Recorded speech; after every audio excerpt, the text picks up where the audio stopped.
28 अक्टूबर को चुनाव आयोग के ऐलान के साथ छत्तीसगढ़ और मध्य प्रदेश समेत 12 राज्यों में एसआईआर की शुरुआत हो गई है। लेकिन एसआईआर कराने की प्रक्रिया शुरू होते ही इस पर सियासत भी शुरू हो गई है। कांग्रेस ने पिछले 22 सालों में 60 लाख मतदाताओं के बढ़ने पर सवाल उठाया तो डिप्टी सीएम विजय शर्मा ने पलटवार किया। उधर मध्य प्रदेश में एसआईआर को लेकर कर्मचारियों को प्रशिक्षित करने का काम भी शुरू हो गया है।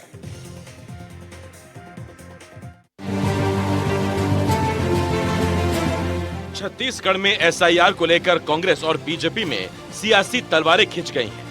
कांग्रेस प्रवक्ता धनंजय सिंह ठाकुर ने बीजेपी पर गंभीर आरोप लगाते हुए पूछा कि 2003 से 2023 के बीच प्रदेश में कैसे 60 लाख मतदाता बढ़ गए।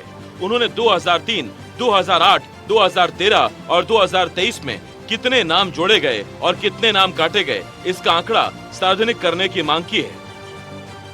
छत्तीसगढ़ में मतदाता सूची को अपडेट किया जा रहा है, एसआईआर की प्रक्रिया चल रही है। ऐसे में बड़ा सवाल यह उठता है कि जहां 2003 में 1,53,00,000 मतदाता थे, वो बढ़कर 2023 में 2,20,00,000 के आसपास हो गए। 60 लाख मतदाता बढ़ गए। ये कैसे बढ़ा? इसका जवाब राज्य निर्वाचन आयोग को देना चाहिए।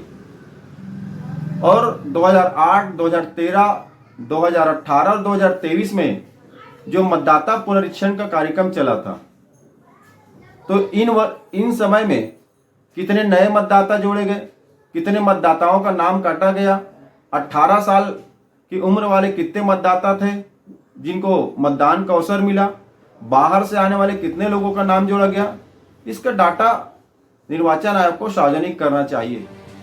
उधर धनंजय सिंह ठाकुर के आरोपों पर छत्तीसगढ़ के डिप्टी सीएम विजय शर्मा ने जोरदार पलटवार किया। उन्होंने कांग्रेस पर घुसपैठियों को वोट बैंक के लिए इस्तेमाल करने का आरोप लगाया। डिप्टी सीएम विजय शर्मा ने कहा कि जो घुसपैठिए इनको प्रिय हैं, उन्हें वो लाते हैं और वोट बैंक के तौर पर इस्तेमाल करते हैं।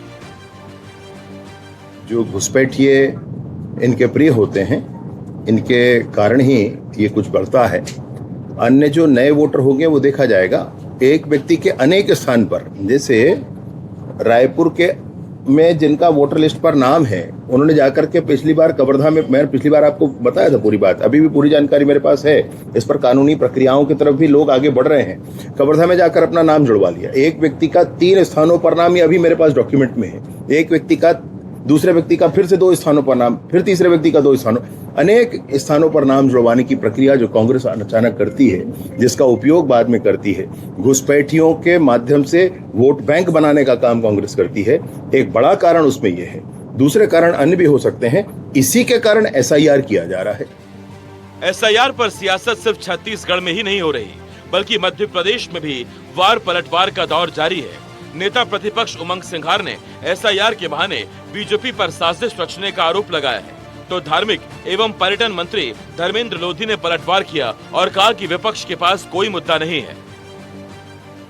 चुनाव आयोग हर साल मतदाता सूची का पुनरीक्षण कराता था, तो क्या चुनाव आयोग की जो उनकी खुद की जो प्रक्रिया इतने सालों से चली आ रही है, क्या उसी पे विश्वास नहीं रहा चुनाव आयोग को?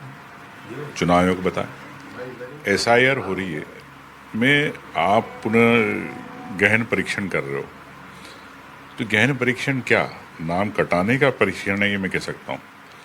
आज मध्य प्रदेश के अंदर 50 लाख से ज़्यादा लोग बाहर काम करते हैं, विशेष रूप से आदिवासी। क्या भारतीय जनता पार्टी सुनिश्चित रूप से आदिवासियों के वोट नाम काटना चाहती है? विपक्ष के पास कोई मुद्दे बचे नहीं हैं और मुझे लगता है विपक्ष जिस प्रकार की हरकतें कर रहा है, कहीं ना कहीं विपक्ष का लोकतंत्र में विश्वास कम हुआ है। राहुल गांधी जब इस प्रकार की बात करते हैं कि वोट चोरी हुई है, तो जब पहली बार भारतीय जनता पार्टी की सरकार बनी थी तब मुझे लगता है ज़्यादा सीटें आई थी।